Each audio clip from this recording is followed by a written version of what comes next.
All right, so now we're on to the next part of solving this problem, which is to find the R functions.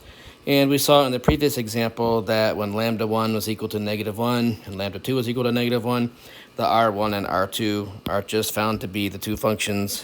R1 of t is equal to e to the negative t, and R2 of t ended up being t e to the negative t.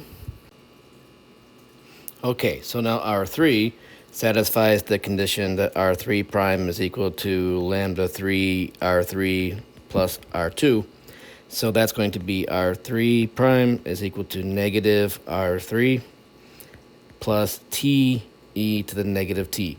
Once again, this equation is linear, so we've got R3 prime plus R3 is equal to t e to the negative t.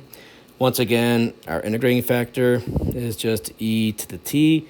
If we multiply that through, we have e to the t times R3 prime is equal to t. If we integrate both sides of this, we get e to the t R3 is equal to 1/2 t squared plus c. We now multiply both sides by e to the negative t. We get R3 of t is equal to 1/2 t squared e to the negative t plus c times e to the negative t. Once again, R3 of 0 is equal to 0.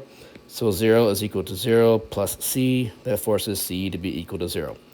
So the R3 function is equal to a 1/2 t squared e to the negative t.